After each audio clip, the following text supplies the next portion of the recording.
Olá, seguidores! Pode existir em algum lugar um lobo em pele de cordeiro pronto para atacar? Num determinado lugar do Brasil, um homem que trabalhava como pedreiro numa casa observava a casa vizinha, onde haviam 5 pessoas, sendo que 4 delas eram mulheres e 3 eram meninas. O pai trabalhava como caminhoneiro, vivia mais viajando do que em casa. Era a mãe que tomava conta das 3 filhas, uma de 19, outra de 12 e outra de 10 anos de idade. Só que num determinado dia, esse homem resolveu invadir essa casa e cometer a chacina de Sorriso.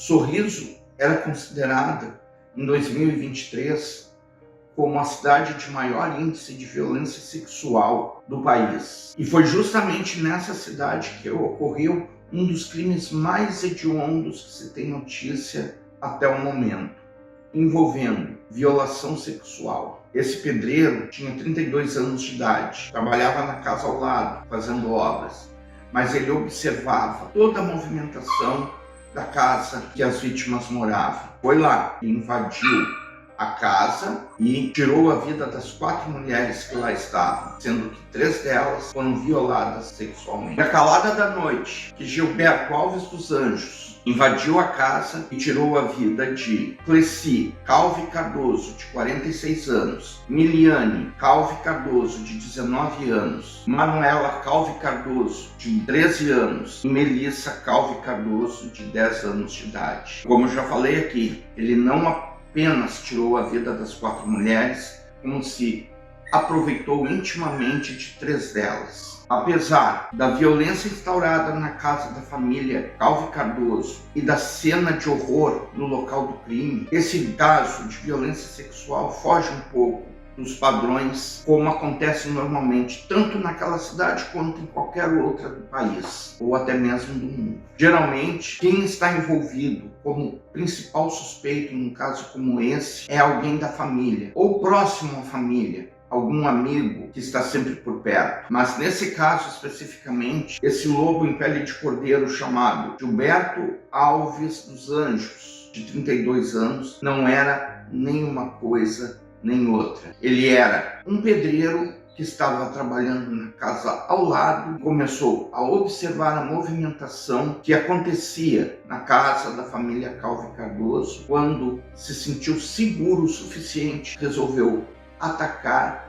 e cometer o crime que cometeu. Esse crime bárbaro que chocou o Brasil movimentou o Congresso e a Câmara dos Senadores. Eles queriam aprovar algum tipo de lei que pudesse identificar com maior facilidade esse tipo de criminoso, porque esse homem, Gilberto, já havia contra ele 2 mandados de prisão em aberto. Um que aconteceu na cidade de Lucas de Rio Verde, em Mato Grosso mesmo, também de violação sexual, e o outro aconteceu em Goiás, no caso de latrocínio. Ou seja, ele era um foragido da polícia e estava trabalhando numa obra como pedreiro. Isso por si só já é uma anomalia do sistema. Gilberto foi preso em flagrante, praticamente. O que acontece, seguidores, foi o seguinte: Gilberto, em depoimento à polícia, disse que invadiu a casa apenas para roubar e comprar entorpecentes para seu consumo.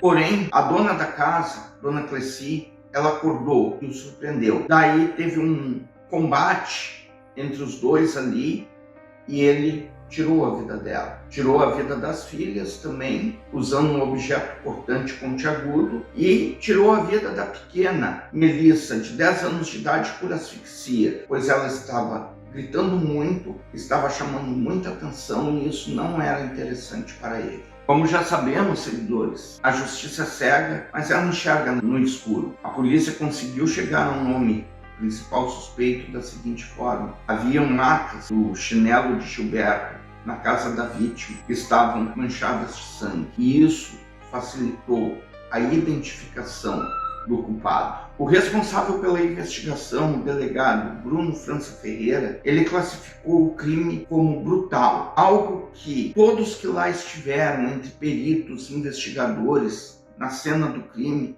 jamais vão esquecer o que viram. Aquele cenário de horror à sua frente. Autor confesso dos crimes, Gilberto foi indiciado 4 vezes por homicídio, com as seguintes qualificadoras: meio cruel, recurso que impossibilitou a defesa da vítima, garantir a execução de outro crime e menosprezo à condição de mulher, ou seja, mais um caso de feminicídio. E mais uma qualificadora se encaixou nas acusações contra Gilberto: crime contra menores de 18 anos. Se encaixa na lei do Henri Borel. E além disso, dos crimes qualificados, existe aquele que não foi qualificado, que é o crime de abuso. Ele cometeu abuso contra 2 pessoas maiores de idade que estavam dentro da casa, Dona Cleci e a Miliane, e uma criança, a Manuela, de 12 anos. Daí seria o abuso de vulnerável. O laudo de DNA, de confronto genético, apontou positivo para o material do criminoso que foi colhido nas partes íntimas de uma das vítimas, da Manuela, a menina de 12 anos. E esse material serve como prova na audiência em que será definida qual a sentença desse homem. A mãe e as 3 filhas, Dona Cleci, Miliane, Manuela e Melissa, foram encontradas sem vida no interior da própria casa no dia 27 de novembro de 2023. Elas estavam com várias perfurações no corpo, sendo que a menina Melissa com sinais de estrangulamento. O caso aconteceu no bairro Florais da Mata, na cidade de Sorriso. Gilberto foi preso na mesma manhã em que os corpos foram encontrados. Ele estava estudando, analisando como seria a melhor maneira de agir. E a melhor maneira que ele encontrou de agir foi na sexta-feira, dia 24, quando ele invadiu a casa e cometeu os crimes que cometeu. Como era véspera de final de semana e o marido da vítima, o senhor Regisvaldo, estava viajando, os corpos só foram encontrados 3 dias depois, na segunda-feira, dia 27. Diante da comoção da cidade, a polícia teve que agir rápido e levou o criminoso para a penitenciária de Sinop. Lá, ele foi transferido novamente por ordem judicial, sendo deslocado para a penitenciária de Cuiabá. Agora, seguidores, eu vou botar aqui a minha opinião pessoal. O que esse cara estava fazendo solto, com 2 crimes nas costas que ainda não foram acertados? E pior, se fingindo de trabalhador, passando por pedreiro para cometer outro crime depois. Seguidores, eu vou dizer uma coisa interessante para vocês aqui, e eu espero que o pessoal que tem a mente um pouquinho distorcida introjete o que eu vou falar, certo? Eu sei que não é o caso da maioria dos seguidores aqui, mas às vezes aparece um ou outro. Então eu já vou esclarecer aqui. O bandido, o cara que é bandido mesmo, quando chega num presídio,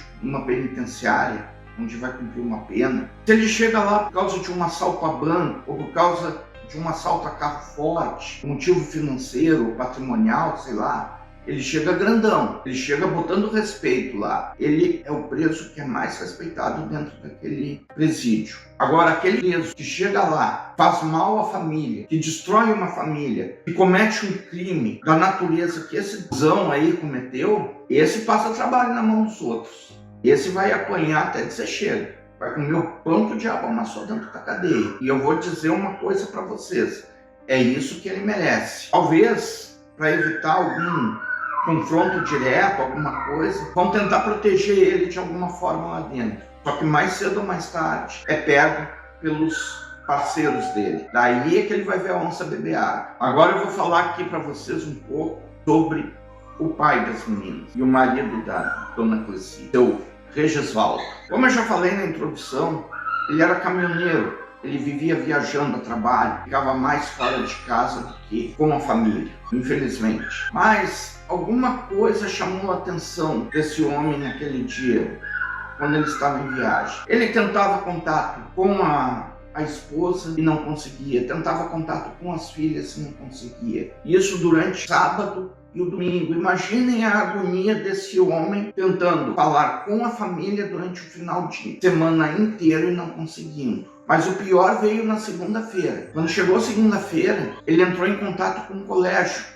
das filhas, pediu para falar com uma delas. Foi então que ele ficou sabendo que as filhas não estavam presentes na escola. E aí ele entendeu que algo de errado estava acontecendo. Ele entrou em contato com a polícia, pediu que fosse até a casa dele, explicou que estava viajando e a polícia foi. E foi assim que os corpos foram encontrados. A polícia, fazendo uma ronda em volta da casa, viu pela janela 2 corpos. Quando entraram na casa, viram o estrago por completo. As 4 pessoas mortas lá dentro. A partir daí, iniciaram-se as investigações do caso. A polícia, sabendo que existia 2 canteiros de obra nas proximidades, começou as investigações por aí. Foram identificados 5 serventes de pedreiro que ficaram no final de semana dormindo na obra. Um deles, Gilberto. Ao ser entrevistado pela polícia, Gilberto demonstrou nervosismo. Havia com ele só uma carteira de identidade, que foi o que ele apresentou como documento. Mas a polícia começou a ficar cismada, porque dos 5 serventes de obra que haviam ali por perto, o único que não ouviu nada, nenhum barulho sequer, foi o Gilberto. Os outros, apesar de não terem se envolvido para ver o que estava acontecendo, ouviram alguma coisa. Então a polícia começou a ir mais fundo nas investigações. Perguntaram para o Gilberto em que parte da obra ele dormia. Gilberto levou os policiais até o local. E no local que ele dormiu, ficava bem de frente à casa das vítimas. Daquele local ali, da onde ele estava, ele tinha uma visão privilegiada de tudo que aconteceria lá embaixo. E se houvesse algum barulho, ele teria ouvido. Como teve o barulho, só que quem provocou o barulho foi ele próprio. Quando foi até lá, tirou a vida daquelas pessoas. A polícia começou a vistoriar as pertences do Gilberto. Ele alegou para a polícia que ele não tinha nenhum tipo de calçado lá dentro. Só que a polícia, seguidores, e aqui o caso fica interessante, a polícia encontrou o chinelo que era compatível com aquele chinelo das marcas de sangue que ficaram na casa das vítimas. E aí pronto, foi nesse momento que o Gilberto foi algemado. Na delegacia, a polícia puxou a ficha corrida do Gilberto e já viu ali que ele estava envolvido em outros 2 crimes e que o mandato de prisão estava em aberto. O caso de Lucas de Rio Verde, que era outro crime de violação sexual, e o caso da cidade de Mineiros, em Goiás. Foi um caso de latrocínio, onde ele tirou a vida de um jornalista durante um assalto. Encurralado e sem ter como argumentar mais, ele acabou confessando o crime do dia 24 de novembro de 2023. Ele tirou a vida das 4 vítimas daquela casa. As 3 primeiras ele tirou por esfaqueamento. E quando as vítimas agonizavam de dor, ainda vivas, com os golpes de objeto cortante que levaram do Gilberto, ele ainda abusava sexualmente delas. Depois disso, ele tirou a vida da menina de 10 anos, a Melissa, por asfixia mecânica. Ou seja, esse homem é uma escolha genética, não vale um pau de fósforo queimado, não vale o que come. Ele confessou ainda que depois de ter tirado a vida das 4 mulheres da casa, ele saiu da casa pela mesma janela a qual ele havia entrado, a janela do banheiro. Ele voltou para a obra, onde ele estava dormindo. Lá, ele pegou todas as roupas sujas de sangue, a qual ele estava usando quando cometeu os crimes, e jogou no container. A polícia foi fazer uma vistoria nesse container, além de encontrar as roupas dele sujas de sangue, como ele havia dito. Encontrou também peças íntimas de uma das mulheres que ele tirou a vida, que estava lá também. Aí ele já estava na delegacia e preso. E agora vamos pular para agosto de 2025, seguidores. Ocasião em que esse verme foi julgado. Dia 8 de agosto de 2025, Gilberto Rodrigues dos Anjos foi julgado por esse crime numa sessão de aproximadamente 10 horas, para que se pudesse chegar a um veredito final. E foi exatamente isso que aconteceu. O tribunal do júri condenou o réu Gilberto Rodrigues dos Anjos a 225 anos de reclusão pelos crimes de violação de vulnerável e feminicídio cometidos contra uma mãe e suas 3 filhas no município de Sorriso.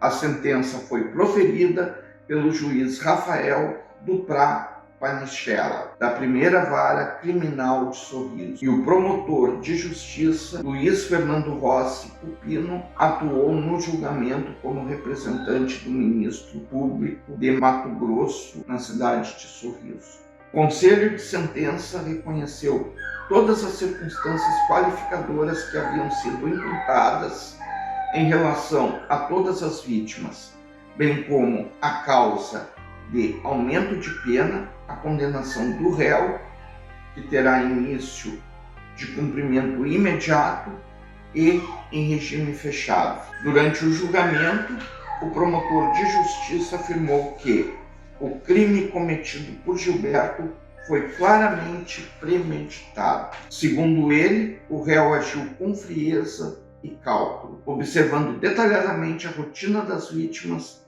especialmente as mulheres da família, e estudando minuciosamente o ambiente onde o crime seria executado. O réu monitorou os horários, analisou a movimentação da casa, identificou rotas de acesso, formas de evitar os cães bravos que haviam lá. Só então colocou em prática seu plano diabólico, com paciência e precisão. Bem, seguidores, o que eu posso falar sobre isso? Eu vou falar um pouco do pai dessas 3 meninas e marido dessa senhora que perdeu a vida na mão desse criminoso. Ele disse que a justiça se fez, ela se cumpriu, mas que isso não trará a sua família de volta, logicamente. Mas eu imagino a sensação de alívio desse homem ao ver o criminoso que tirou a vida de sua família sendo condenado a mais de 200 anos de prisão. Isso aí eu acho que pode ter sido algo de sensação de missão cumprida. Vamos dizer assim, ele cometeu um crime bárbaro. Isso ele já tinha 2 outros crimes nas costas que ele havia cometido anteriormente. E agora ele vai pagar pelos crimes que ele cometeu. E é isso mesmo. Se esse é o tipo de prisão perpétua que existe no Brasil, eu espero que esse homem fique para o resto da vida na cadeia. O vídeo de hoje fica por aqui. Se inscrevam no meu canal se ainda não forem inscritos. Façam seus comentários mesmo que num tom de desabafo. Eu acho que o seu Regisvaldo merece agora o apoio de todas as pessoas que conhecem esse caso e que entenderam a gravidade da situação. Curtem, comentem e compartilhem. Ativem o sininho para receberem as notificações de novos vídeos. Me sigam na minha rede social que está escrita aqui embaixo e até o próximo vídeo.